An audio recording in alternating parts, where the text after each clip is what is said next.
In this video, we're going to talk about how you can earn more money, more respect, and get more recognition in your medical career. So if you've been feeling stuck or your career is just not where you thought it would be, then you're going to want to stay tuned because we are going to talk about 3 strategies that can really help propel your career forward. Hi, my name is Michelle. I'm a PA, and this is my channel, The Medicine Couch. Welcome. I am so honored today to be joined by Annie Wildermuth. She's an emergency medicine PA, but she has worn many hats in her career: educator, leader, public speaker, and a career coach. So hi, Annie. Welcome to the channel. Thanks so much for having me, Michelle. I'm excited to be here. Well, we're just going to dive right in because we're going to talk about the top 3 things that can really transform your career in medicine. And I'd love to hear what you think those top 3 things are. Sure. The 3 things that I think can really transform your career are networking, public speaking, and mentoring and coaching. So let's start with the first one in networking. Why do you think networking specifically is so important for PAs and NPs? And what can it do for people's careers that they probably don't even realize? I think the obvious thing that networking does that people typically think of is about career mobility and opening the doors for new job opportunities. But networking really goes far beyond that. It can help you build a community in medicine and in fields peripheral to medicine that can help you feel more connected and really enjoy your career more. There's opportunities with the people in your network to be able to do research or public speaking, which we're going to talk more about, or other scholarly projects or writing you might want to do, because oftentimes doing those things with a team or a group of people can, 1, be more enjoyable, 2, lighten the load, and 3, help open your eyes to new opportunities that might be out there. Yeah, no, I agree. We kind of sometimes practice in silos, especially if you're not in like a large hospital or medical organization. And so I think we need that outlet to be able to talk with our colleagues. So I'm curious if you can share a time when either for you or somebody you know, networking kind of opened a very surprising door or something they hadn't even thought about in their career.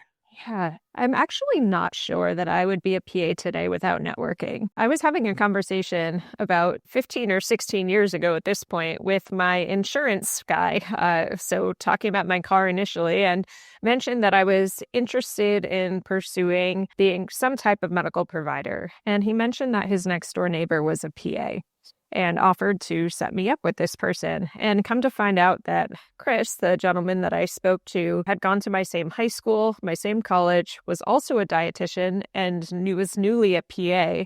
And this person wound up letting me shadow him before PA school, wrote my letter of recommendation for school, precepted me on my ER rotation, and then hired me for my first ER job. And so sometimes networking can come from really surprising places. I never thought that talking to my insurance agent would ultimately change the pathway of my career. But I think that's what's really cool thing about networking is that it can be unpredictable and lots of different people can help us. Yeah, that's true. You never know who knows somebody else and what connections can be made. So that's a really cool story to tell. And it's so funny that that one person was so instrumental in your whole career. Yeah, absolutely. There's actually some good research out there that the weak ties that we have, so people on the periphery of our network, are actually almost more impactful in helping us get where we want to go, because they're just enough far outside of our network that they might know of opportunities that our people close to us don't know of. And so where do you think are the best places for PAs and NPs to network, either in person or online? I actually think this has changed a little bit in the past 6 months or so. With the development of generative AI, online platforms are being overwhelmed by content. And I think people are actually starting to move away from them, looking for more authentic connection. And so while I think it's still really valuable to do some networking online, on LinkedIn, potentially on Instagram or other social channels, getting out into the community, into groups that you really care about, whether they be alumni networks from where you went to your undergrad or other groups for activities you enjoy, or church groups or other groups, can be a really great way to, 1, interact with other people, and 2, kind of hit on those weak ties that I talked about earlier, about people who might know of opportunities that aren't, in your immediate circle. And so I think a combination of both is becoming really important. For a while, it seemed like everyone was all in on online networking, but I think there's been more of a shift back to some more traditional networking strategies. Yeah, I think people also crave that in-person connection because we've gotten so digital now. And so that made me think about things like conferences, especially like the AAPA conference when you've got like 5,000 to 7,000 PAs walking around. Do you think that conferences and things like that are good places to network? And if so, what are some tips that people can use to network there? Yeah, I actually think conferences are great for networking. And more I hear people going to conferences specifically with the intention of networking. One of the things that I like to talk to people that I'm coaching or mentoring about is really having a plan for a conference that you're going to go to. So knowing in advance who might be there and trying to set up a time to talk with them in advance can be really helpful, whether it be for coffee or before or after a presentation that they're giving, or just setting up a time to let them know that they're on your radar and you'd really like to connect. The random networking that happens at conferences too, when everyone is milling around, can be great. But I found that having an intentional plan makes sure that you're accomplishing the networking that you want to do. And so tips that you could give people for how to approach somebody either online or in person that can help them get results and to build that relationship. Yeah. I think sometimes networking can feel uncomfortable. People hear the word and they're like, oh, I'm not sure I want to do that. But one of the things that's really helped me, and I think has helped a lot of people, is thinking about networking like a conversation. You're not going into it with a specific ask. You're going into it to get to know somebody and hear about their life experience. You know what it feels like when people ask you about your journey or for your advice. It feels great, right? And so if you can do that for other people, they're going to be more excited to talk to you. And a lot of times just the information they're sharing can be incredibly valuable in and of itself. So I try to approach networking as organic conversations. And then at the end, if there is something specific that I might be able to do to help them, or they might be able to do to help me, it's a good time to bring it up. What I don't like to do is go directly to like what the ask is without some of that getting to know each other conversations. Because a lot of times what you're looking for is a longer term relationship where somebody, will be a good person in your network or mentor throughout your career. And so starting to build those roots organically and through conversation, I think is really helpful. So when I reach out to people, either at conferences or ahead of conferences or online, I ask them if they have 15 minutes to chat because I'm interested in the work they're doing and I just like to hear more about it. And I found a lot of success with that. People are usually happy to give up 15, 20 minutes of their time to share what they're working on. Yeah, that makes it so much more of a low-key, low-stress approach, right? You're not all keyed up to ask them the question, which again, guilty of that, especially in conferences. I just dive right in and start talking to people about what I want, which turns people off. I mean, it's not in their interest what you want. You want, like you said, you want to form this relationship with people. The goal is not just a one-time transaction. The goal is to make meaningful network connections. And so calming down, thinking about just starting a conversation with a person, having genuine curiosity about the other person and what they're doing is going to open up so many things. And when I have done that, I have noticed that I learn things that I probably wouldn't have learned if I had just gone in with a direct question. When you give somebody time to expand on some things, because you don't know what you don't know, and you don't know what the person's working on and what may be, a gold nugget for you. So anything else about networking before we move on to public speaking? Maybe the last piece of advice I have with networking is thinking about what you can offer, what you can do for somebody else. And I found that to be a really great approach for sustainable long-term networking. Often if I ask people to tell me, what it is they're working on, what's going on in their career, and then I offer to make a connection for them, all of a sudden that winds up paying me back like tenfold. So moving on to the thing that probably scares people the most is thinking about public speaking. Why do you think that public speaking is something that's a powerful tool for career advancement? I heard at one point that people were more afraid of public speaking than getting bitten by a shark. I don't know if that's actually founded in science or not, but it is scary for a lot of people. That being said, it can open a lot of different doors. It can introduce people to your work. It can help people understand what you're interested in so they can make recommendations or connections for you. It's certainly a great item on your CV. and can really just open a lot of different opportunities for connections and work and elevating your profile going forward. Yeah. So, what kind of speaking opportunities are really out there for PAs and NPs? I know that's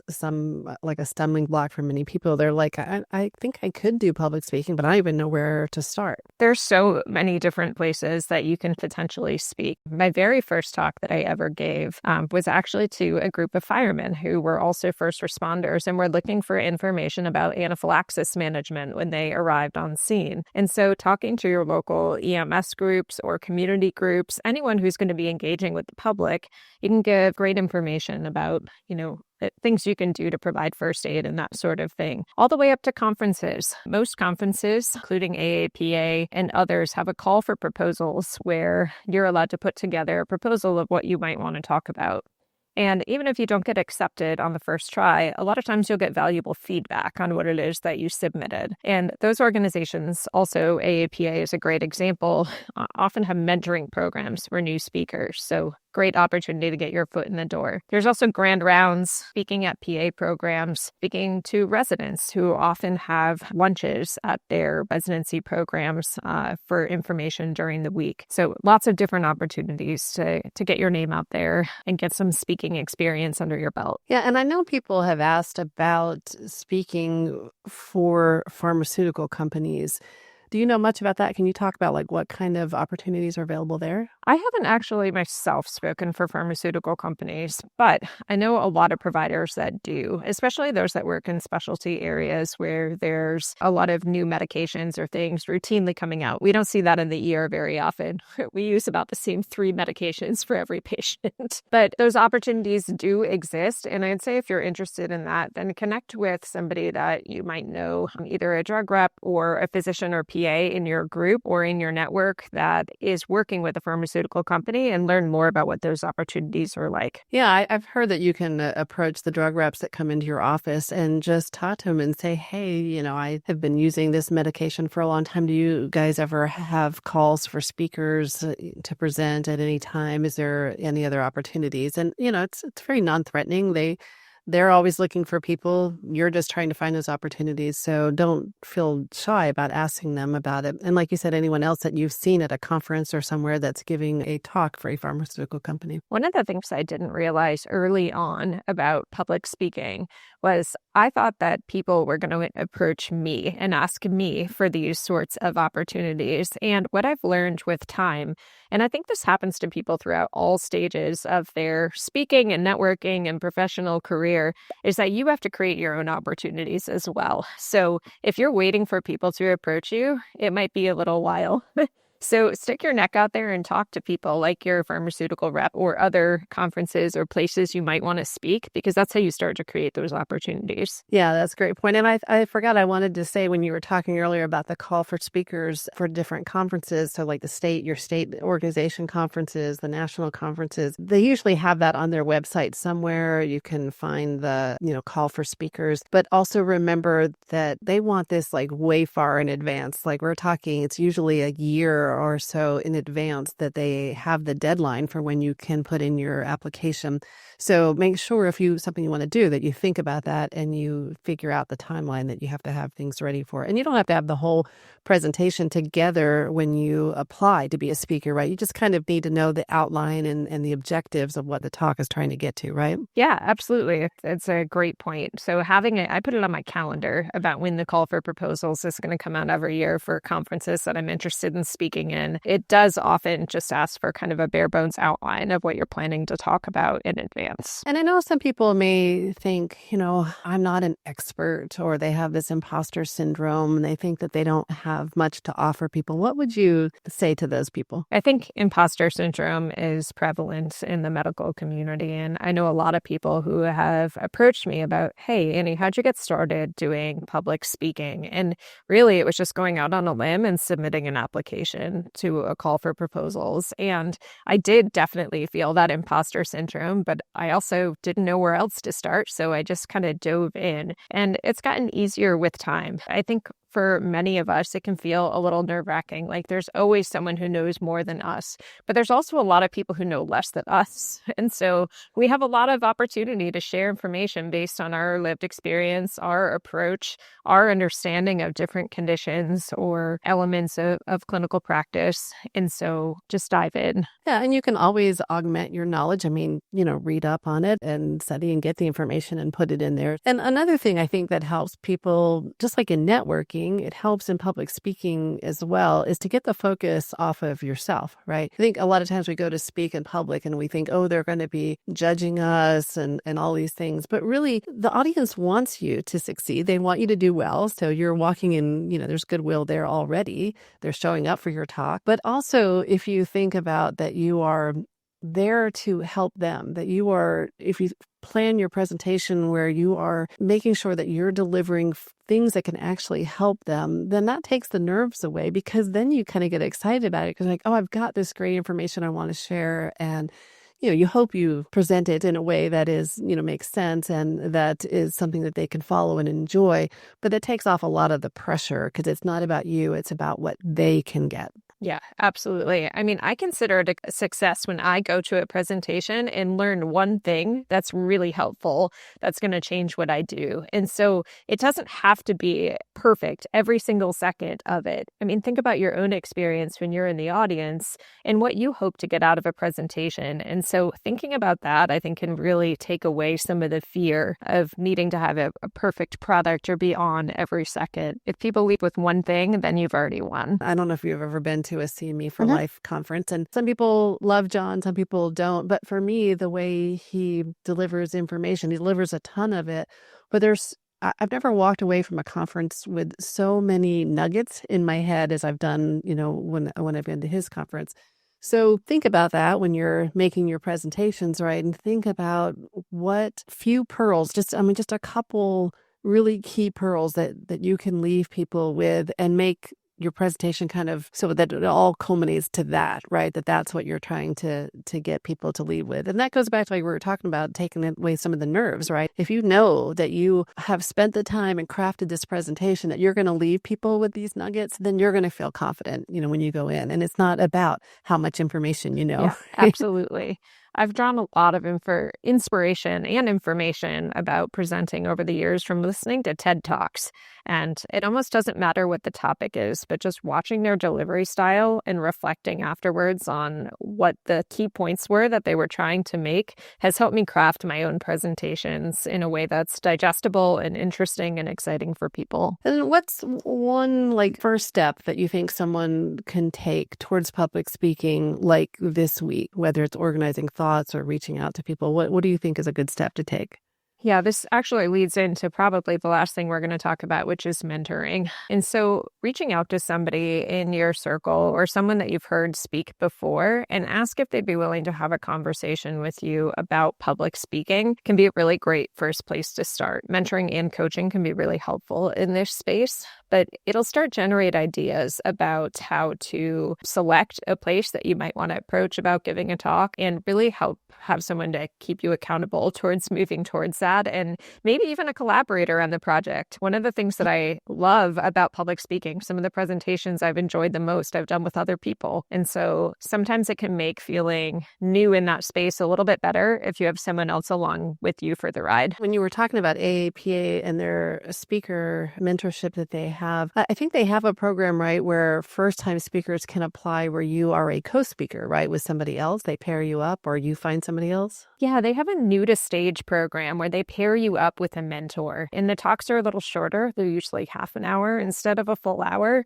And you have support throughout the entire presentation creation process. So it's a really great opportunity. And I think other conferences are starting to adopt something similar. But even if they don't have that formally at a conference, you can kind of create that for yourself if you reach out to somebody with public speaking experience and ask for a little advice and support along the way. Yeah. And I was also thinking you could talk to your colleagues if you work in an office with other colleagues and ask them, what do you think I could would be a good presentation topic or something that I do well that I could talk about or that I know about? Because sometimes we discount ourselves and our knowledge, but our colleagues would be like, oh, you are so great at XYZ. And I think that you would do fabulous giving a talk on that. So just ask around and talk to people. Put your toe over that line a little bit. Yeah. I like to think about talks in like a Venn diagram. I have the circle of things that I'm interested in. And then I talk to other people about the circle of things that they're interested in. And then I look for what overlaps. And that's often what drives presentations that I ultimately decide to give. So let's dive into that last topic that you were hitting on, mentoring and coaching. And the first thing I want to talk about is, what is the difference really between mentoring and coaching? Yeah, that's a great question. And I think it's often confused, especially in this day of online coaches and influencers, that those words get thrown around a lot. So a mentor is somebody who's going to give you advice based on their career and their experience to help guide you on your journey.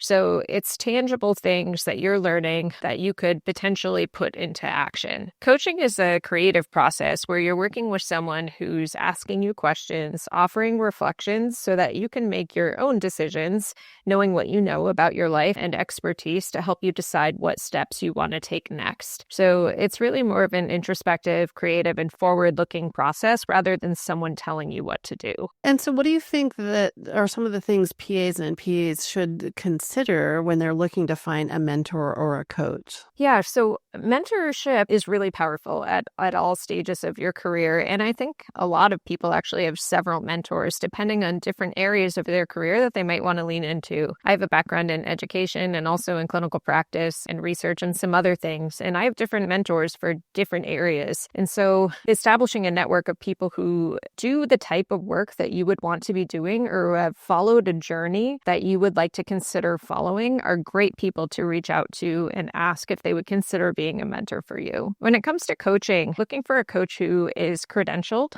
with the International Coaching Federation is a great place to start. Anyone can call themselves a coach, but to go through an actual coach credentialing program takes about a year or more, and you have to do a certain number of hours. Just like you would do hours for PA school rotations, you have to do a certain number of coaching hours and also take a national board exam. And so if you're going to go talk to a coach, looking for someone that's actually been trained is going to be really important. You want to have good support along that journey. If you have any stories or anything that could illustrate how powerful mentorship or coaching could be in someone's career, like what can they actually get out of this? Yeah, I think a lot. So I can think of mentoring relationships that I've had as a mentor to students and other PAs, and also being mentored by people. And some of what you get out of that is just an enduring community, which I think is really helpful for that networking piece we talked about earlier. But also, those mentoring relationships really have also opened doors through sponsorship, like, hey, you've been talking to me for a long time about wanting to get up on the stage. Someone just reached out to me and asked me if I would come speak at this conference, but I'm busy that day. Would it be something you're interested in? And so there's an opportunity there to pass around different engagements or opportunities that come up that I think can be really helpful. At this year's most recent AAPA conference, I had a group of former students who I mentored come to my talk, and it's now just really wonderful to see them flourishing in their careers and leading things and speaking at these conferences. And I think that really illustrates the power of mentorship. 5 to 7 years ago, I don't think they would have envisioned themselves being up on the stage or being the director of APP practice for their large organization. But over time, with support, those are the kind of things that happen. Yeah, and it touches on the fulfillment, that personal and professional fulfillment that we want in our careers. And I think sometimes we don't put that into words or can't really understand that that's what we want. And so we think, if I made more money, I'd be happier. If I had this, I'd be happier. But sometimes it's really just having that sense of community, that pride in the profession and helping others along. And whenever in life we help others along, I think we feel more fulfilled, even though it seems counterintuitive, right? to do that. It's been one of the biggest gifts of my career, probably the biggest, honestly. Mentoring and being mentored and the connections that I've developed in genuine friendships over the years have just been so impactful and are really what keep me in medicine. It's such a gift that you can give other people, but it certainly winds up paying big dividends in return. Yeah, exactly. We definitely need mentoring in our careers, but we also, I think, need to think about being mentors for other people. And that's something we probably don't think about as much. Again, I think it's one of those things that people think somebody who's a mentor has to be an expert or they've done all these amazing things in their careers. But as you said earlier, just being one step ahead of somebody else means that you can be a mentor for them. What do you think? What advice would you give people who haven't really thought about this, but who might be interested in becoming a mentor themselves? Yeah, it is certainly a situation where you can help a lot of people. And like you said, just being one step ahead means that you are a credible person to help support the next generation. There's a lot of different opportunities to get involved with mentoring. You can consider sharing about it and your interest in being a mentor on social media like LinkedIn and see if your network winds up sending you anybody that you might be able to connect with. PA program that I used to teach at actually just started a formal mentoring program this year where they're connecting practicing PAs with incoming students so that they have a built-in career mentor going forward. So consider reaching out to your PA program that you went to and ask if there's need for any mentoring or sharing of kind of career wisdom with that group. Also, talking to your hospital or organization to see if there's any kind of networking set up or mentoring set up within the organization. A lot of hospitals and hospital systems do actually have mentoring programs. They may just not be well advertised. And if they don't have one yet, you can start one. Yeah. At least somebody that I was coaching earlier this year decided to do just that and started an APP networking and mentoring program in their hospital system. So there's lots of different ways to get involved, but I would say social media and then going through your institutions is a great place to start. Yeah, and I think AAPA also on their website, they started for members a mentoring and mentorship type program. You can choose which one you want, or assume you could probably be involved in both. So we talked about some tangible things like AAPA has that, or seeing if your hospital or organization has official mentorship. But if somebody wants to find a mentor themselves or a coach, it seems kind of awkward to just walk up to somebody and say, "Hey, can you be my mentor?" I mean, I think that's how we think, like, I don't know how to make, this happen, how to find a mentorship or a coach. What would you advise people to do? First steps. Yeah, that's a great question. One of the things that I like to do is give people an out. So it's still going to be you reaching out to them at some point, but think about being on LinkedIn, for example. You find somebody who might be a good mentor for you. They're either at an organization that you want to be a part of, or they personally are someone's career that you would like to follow. I'd send them a message and say, "Hey, I've been following you and your organization. It's so impressive. I'm trying to do something similar. Would you have any time to share with me about your experience, or is there someone you'd recommend that I could connect with? I'm looking for some mentoring." And that way you give people a chance to be like, "Ooh, sorry, I'm not the right person. I'm a little busy right now, but let me connect you to somebody else." And then all of a sudden it becomes an organic conversation. So it's always going to be a little bit uncomfortable at the start, but remember that they've also done these same things to get where they are. We've all had to put ourselves out there to ask for mentors at various times. So I think people are often very forgiving of any awkwardness that comes about.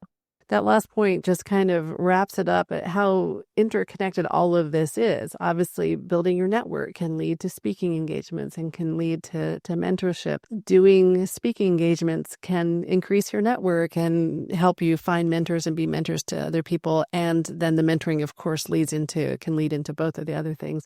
So if you had to leave PAs and NPs with just one piece of advice to get started on that will help their careers to grow, what would that be? My advice would be to jump in and let your confidence catch up later. This can all feel a little bit overwhelming, but really the enemy of good is perfect. And so thinking about what can I do today to start and just diving in is a really great way to approach networking, speaking, and this mentorship space. My first presentation that I gave, it was supposed to be an hour long, and it wound up being 23 minutes long because I talked so fast and was so How many nervous. minutes? 23 out of an hour. 23 minutes. Yep. And so people aren't born knowing how to do this stuff. This is stuff that we have to try and practice and get better at.